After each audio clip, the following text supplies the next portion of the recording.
Florida State is ranked 51st by the SP Plus rankings going into 2025. And overall, there's a lot of negative sentiment towards Florida State football right now. What can the Noles do short term to help change that as we go through the recruiting cycle here this summer?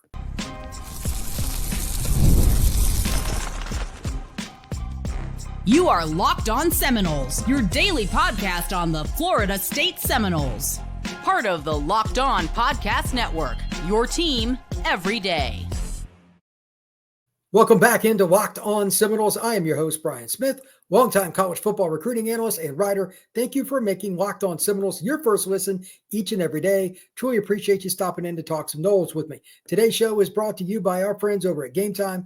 Download the Game Time app, create an account, and use code LOCKEDONCollege for $20 off your first purchase. Today, I just want to talk about how important media is for Florida State's football program and basketball, by the way, with the new head coaching change. But for Florida State football under Mike Norvell, I mean, you guys went 2-10. I get it. But I haven't heard anything but negativity, no matter what podcast I've been on, no matter if I've heard something on ESPN or any other network. I just talked to somebody a little bit ago that's a trainer. It's not high on what's going on at Florida State. And it's just been a week or so, a lot of stuff behind the scenes that I found negative. And then on top of it, I don't follow this closely, but the SP Plus rankings by Bill Connolly, he's respected at ESPN based on returning production.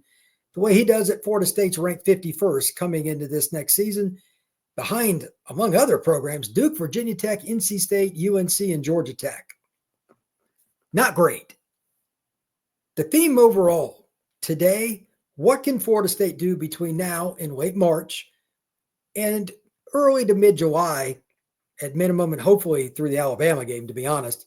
If you can somehow win that game, it totally changes everything. But more or less through the recruiting section of this year before the season starts, how can they get some positive momentum? What can they do? To first understand that, we need to talk about some of the obvious things that have happened. 2-10 season. That's not really helping you very much, obviously. But Florida State did take major steps. Both coordinators changed. Coach Coop comes in. You got Terrence Knighton, a.k.a. Pot Roast. You got Tim Harris, Coach Hand. They went out and got rid of coaches and brought in guys that they thought would do better. And to be honest, I think the staff upgrades are vastly improved. That being the case, you still have to have what I talk about all the time, cohesiveness. Talk about that, especially with the offensive line. I think Herb Hand will do a good job there. But they haven't played any games yet.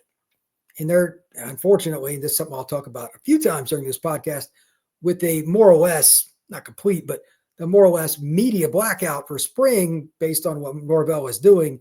That's not helping either. So they got to find some ways to give some positive energy that the media can help you. When Bowden was in town in Tallahassee, he worked with the media as much, if not more, than about any program in the country. They used to, Danny Canales talked about this. They had practices out in the open, people walking by. Here we are. This is what we do. When they had testing results come out, they would hand them out.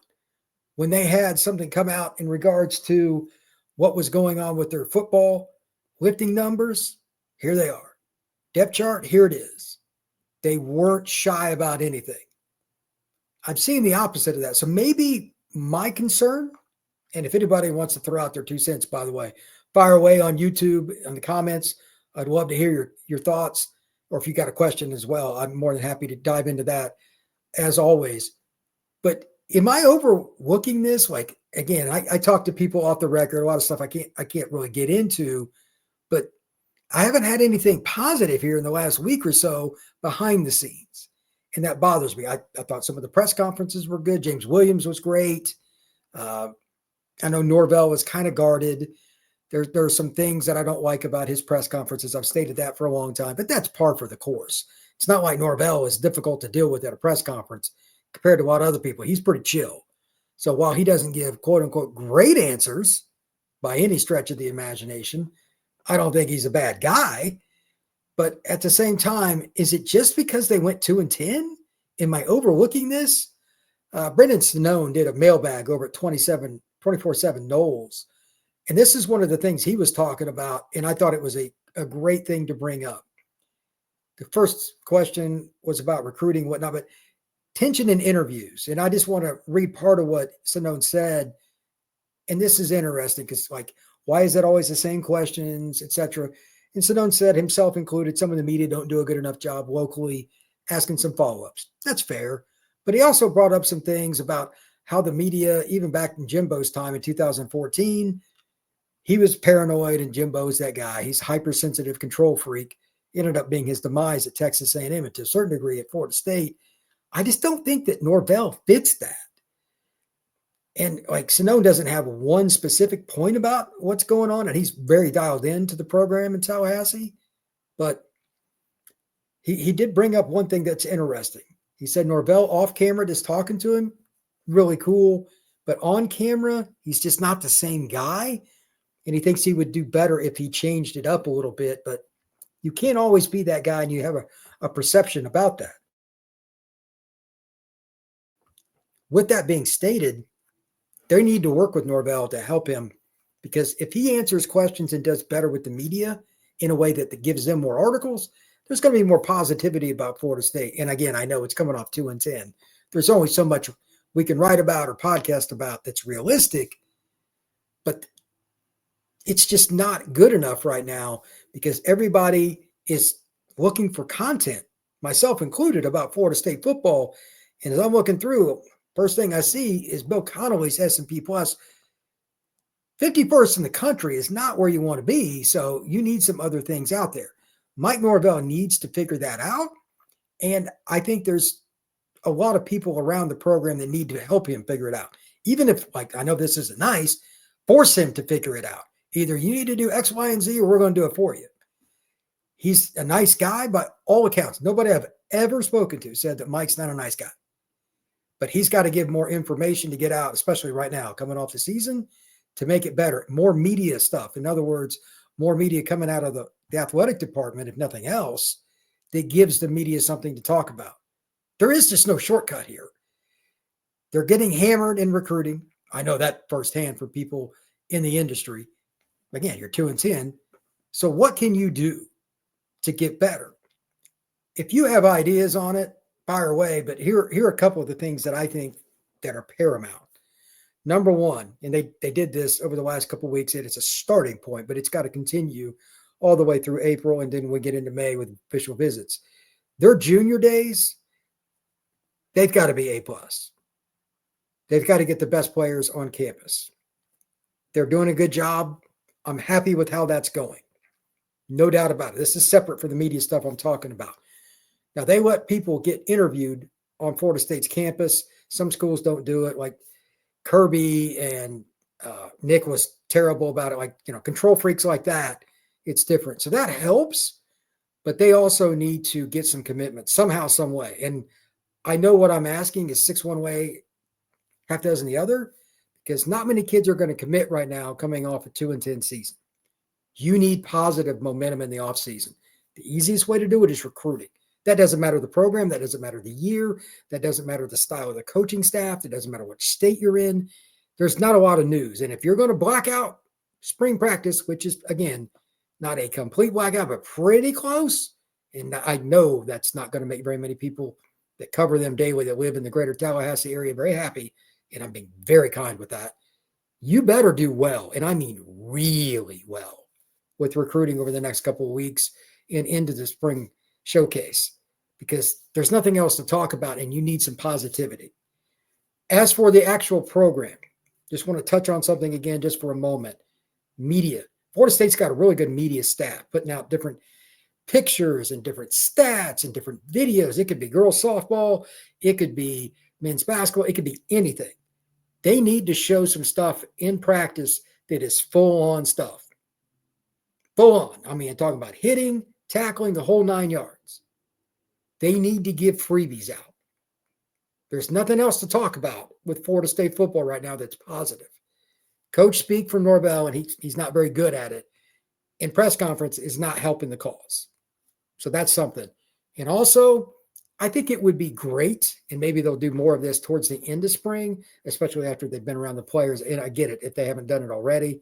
Just to throw this in there, Coach White and all the other guys, if they went into detail and just had the media around, it doesn't have to be public, but they can kind of talk about it a little bit in their own podcasts and stuff, I think it would help. This is how we're going to run our scheme. These are some of the guys we like. I know certain programs, a buddy of mine that covers Notre Dame, like Freeman, sat down with the media after spring last year privately and gave them the lowdown. It would behoove Norvell and his staff to do that to gain some positive momentum. When we come back, we're going to talk more about this, some other things that Florida State can do, and I got a couple other questions that I'd like the Florida State fans out there to answer. That is next here on Locked on Seminoles. Daylight savings snuck up on us again, and if you're feeling that lost hour of sleep, 5-Hour Energy has your back. The extra sunshine means more time for fun, but sometimes you need a little extra boost. That's where 5-Hour Energy comes in. So whether you're staying up late like I do for the NCAA tournament sometimes or any other reason, 5-Hour Energy can help you get your day going with a refreshing pick-me-up whenever you need it. Again, basketball is the big thing right now for a lot of different people. If you're staying up watching a great game that's going into overtime, that's cool. 5-Hour Energy can help you out. And it's also something you can pick up on the go because it's at your local convenience store, at the counter, or your grocery store, wherever you go. Head over to 5hourenergy.com to find over 15 flavors, including, among others, blue raspberry and peach mango. You can even get your own 12 or 24 pack delivered right to your door. If you need one now, again, just check it out at your local grocery or your convenience store and pick up one or stock up today and stay energized with 5-Hour Energy. Florida State has some positive momentum overall in the program with the coaches that have come in. We've talked about that. They've done a better job with recruiting, but the media blackout for spring is a concern. And I haven't heard anything positive in regards to what's going on with Norvell and how he deals with the media, this and that. And just, I think they need something extra. So with that in mind, those things kind of behind here, what can they do? What can they positively do besides recruiting or anything else? And I think there's one question, and I don't know the answer to this. I know Bowden did it to a certain degree, but how much Mike does it, I'd love to hear the answer to this. How much do the players in the last, say, 4 or 5 years since Norvell has been there, for those of you that live in the Tallahassee area or know about it, maybe you live in Panama City or you live just over the line in Thomasville, Georgia, whatever, did the players get really involved in local activities and charities in Tallahassee? There's nothing that makes parents and fans happier than seeing players that they go and support with their hard-earned money coming back into the community, going to a hospital to see a sick kid or picking up trash or doing anything else at a food bank or anything like that. Florida State just needs more positivity around it. Those are all great ideas. And that's just one. Does Florida State taking media hits in the offseason also, this is an extra question, just thought of this just now, does that make Norvell more likely to do what he did this spring and shut things down? Or do you think in the future he'll go the other direction and open it up? I think he'll open it up more next year because I don't think he can really close it anymore because he's only going to have, from what I remember, one spring practice open. That's, by the way, not remotely enough.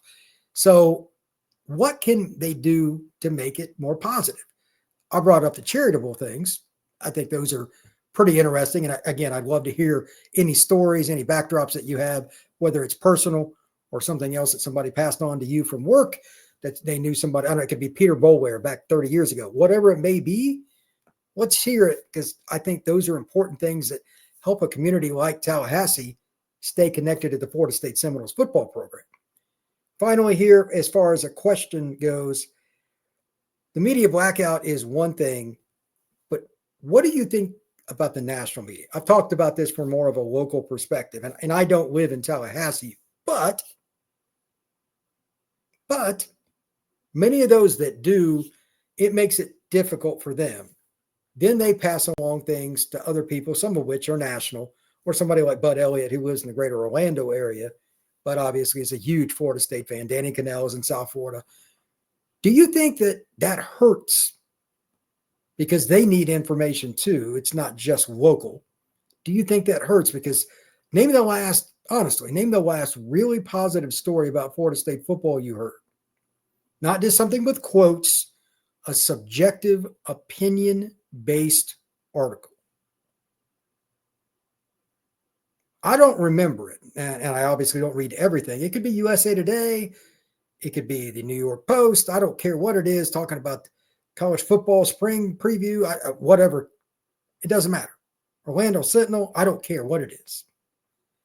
No matter which paper it is, media outlet, it could be Fox, it could be NBC. When was the last truly positive piece that you saw about Florida State?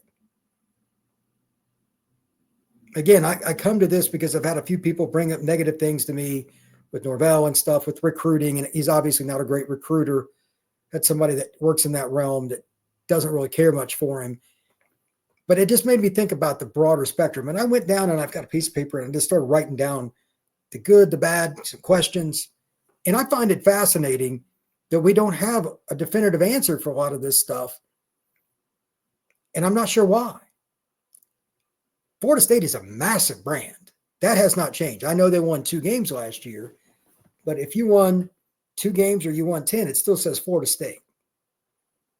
And it impacts recruiting. And that's why I wanted to look at it when I was talking about it from the beginning of the show, from the perspective of between now, late March, probably early to mid-July, that's when all the kids commit. Any positive news you get is going to help you with recruiting, and they need it desperately. They got a solid start to the class. Again, I'm not disappointed with their effort. We're not disappointed with the kids they're bringing on camp. None of that. But they need something that is not just recruiting like an article or something that's being positively written about. You're not going to get much of it with the blackout. So what can they do? Moving on here and just kind of looking at it from a broader perspective, a friend of mine who covers another program, we were talking earlier today, and I was just kind of using comparison. We were looking at, like, we're talking about how Kirby up at Georgia's just got a colossal mess with all the off the field problems. But let's be honest, he's kind of getting, at least publicly, a pass because he's got 2 national championships. The kids, wrecking cars, getting speeding tickets, having a couple more of those just happened this past week hurts them. But he gets less hammered. I mean, he's going to get hammered a little bit privately, but publicly he really doesn't. Not, at least not to my knowledge. There's a few questions you'll see on ESPN or something, just basic stuff. But he's not being talked about in the same light because, again, he's got rings. Fair or not, you're going to get a pass for those kinds of things. So here's my question to you. And I don't know which player it would be or which kind of exact incident. If Florida State had a player that, quite frankly, made a stupid decision, got himself in trouble, how much more would the media, because Florida State was 2-10 last year, take a shot at Florida State? I think it's worth discussing. They got to be ready for those kinds of things, because my buddy and I were talking about it. He goes, doesn't matter which program you're going to have at least one idiot incident every year, every program. And he's right. 100% right. There's always going to be somebody doing something. Whether or not it ends up in the police blotter, that's another story. But when that happens, again, this is a reason. You got to come up with ways to have positive things going on to at least somewhat offset those. You could be the greatest coach, the greatest person. Bowden had some problems with that too, and he was a great guy. But he had some really big knuckleheads on his team in the 80s and 90s and into early 2000s. He always did. Sometimes they get out of hand. They're teenage boys to early 20s. They're going to do some dumb things. So they need to be creative. When we come back, I want to talk a little bit about the S&P Plus in terms of the schedule, how some of that stuff works, and what Florida State can do to improve this next season. So next year, this conversation is gone because I want to know your expectation for Florida State's win total. We're going to talk about the Vegas line and all the different things about improving Florida State football next here on Locked On Seminoles. Imagine watching your favorite team live, feeling the energy of the crowd, and witnessing unforgettable moments. There's nothing like seeing a game live and in person. Getting tickets shouldn't be stressful for that either. That's where Game Time comes into play, making it easier to grab last-minute tickets at unbeatable prices. For one thing, on the Game Time app, there's a certain little button there, Game Time Picks. Curated deals that make it easier for you to find the best prices to a football game, to a concert, to a play, to a movie theater, whatever it is you're trying to do. And it's also very easy. You can check the Game Time app at any point, and you're going to find something amazing with those deals. And they're curated just for you. Huge matchups coming up, so you get to see it live. Peace of mind, you also get to see your seat whenever you click on it on the app. That makes it easy. You can see the venue right there from your phone. Download the Game Time app, create an account, and use code LOCKEDONCollege for $20 off your first purchase. That's LOCKEDONCollege for $20 off. Download Game Time today. Last-minute tickets, lowest price, guaranteed. Florida State football. We're getting to the point now in spring practice. There should be a little bit of news, but there's still not enough because of the blackout. And I just want to kind of look at it from a perspective. What are the expectations? Not this spring, but this season. Most sports books have Florida State at right around 7.5. They had a discussion point about this on the Cover 3 podcast that I ran across. I didn't listen to it till today, but Cannell and Bud and all of them, they were just talking about it. Cannell thinks 8 wins is kind of like the bottom end of where they should be. That's fair. Again, over under most Vegas sports books is right around 7.5. Okay. But I want to share this for those of you that are on YouTube watching this, and I'll explain it for those of you who are not. The S&P Plus, excuse me, on X, Bill Connolly put this out, and it's a really good piece. Just the rankings of the schedule for the top 40 schedules, not teams, top 40 schedules. For those of you that are wondering, FSU comes in at number 30.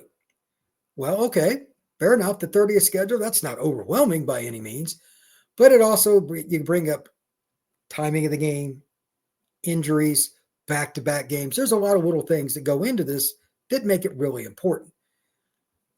Here's the part where it gets interesting with Florida State. The back end of their schedule's got NC State, it's got Florida, etc. It's got some teams that there's history with. Obviously, the Gators, that's a whole nother level. You got Miami in the middle of the season. It's balanced out.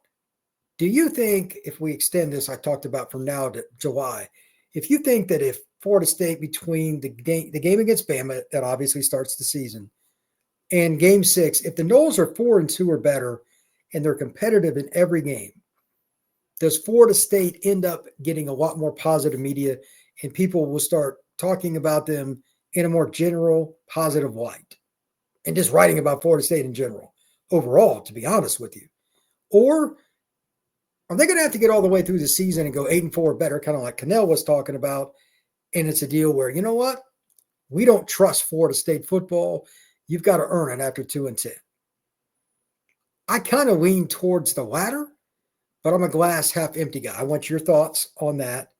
I want to hear what your thoughts are in regards to Florida State winning and losing. You can pull up a schedule and go through it. But again, it's a little backloaded. The first 6, I think, barring something really unforeseen. If they're not 4-2, I'd be disappointed. The Bama game, they should probably not win, but anything outside of the Bama game, they don't win. I just don't want there to be one of those games where it's just like they got punched in the face against Georgia Tech and they just didn't respond. And to a certain degree, it was that way, ironically, with Thomas Castellanos at quarterback for Boston College. Like, that's a team that shouldn't be able to punch you in the mouth.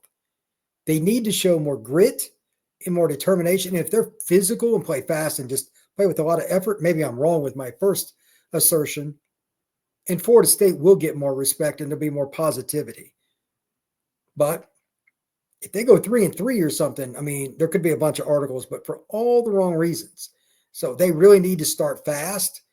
4-2 or better in the first 6 for the whole season. You can't have any blowouts. And I just think the effort and the objective point of view that we're Florida State, we're coming back. It may not be this year we compete for titles, but it needs to be obvious to people in the media and fans, obviously, those of you out there, that this program is headed in the right direction. There has to be that moment, too, like where they take control of a game against a quality opponent. Do you beat Miami? It's at home this year. Do you beat Alabama? Or do you beat somebody else? And, like, even if you go on the road, NC State game or whatever it is, and you struggle for, can you find a way to grind out a win against a quality team when you don't have your A game? Florida State used to be infamous for that because they'd have a sleepy first quarter or something like that, and then they would just destroy a team over a 5-minute period. They'd have a punt return for a touchdown or block a punt, or they'd have a punt return that sets up this first play from scrimmages at the other team's 30, and they'd go play action Statue of Liberty and it'd be a touchdown, something like that. Florida State football was so exciting. People looked forward to it. And it's one of the reasons I gravitated towards Florida State, quite frankly. And it was just a different animal. They need something like that, in my opinion. What's your take? Is there anything else that you think Florida State needs to do?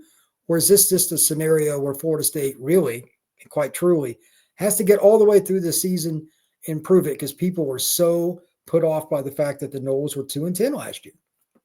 I think there's a lot of ways you can look at Florida State and kind of go through it. But anyway, on this schedule, just wanted to bring up something here, or this ranking, the schedules. Florida's schedule this year is second. It's the only one ranked higher is Oklahoma.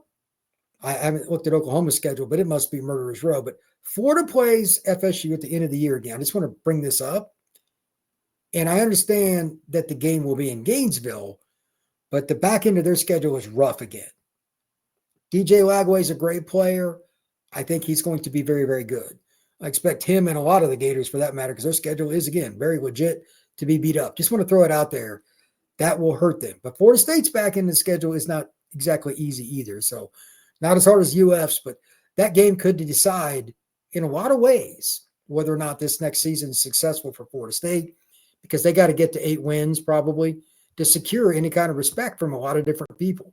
And if they don't, it's going to be pretty hard after the season's over.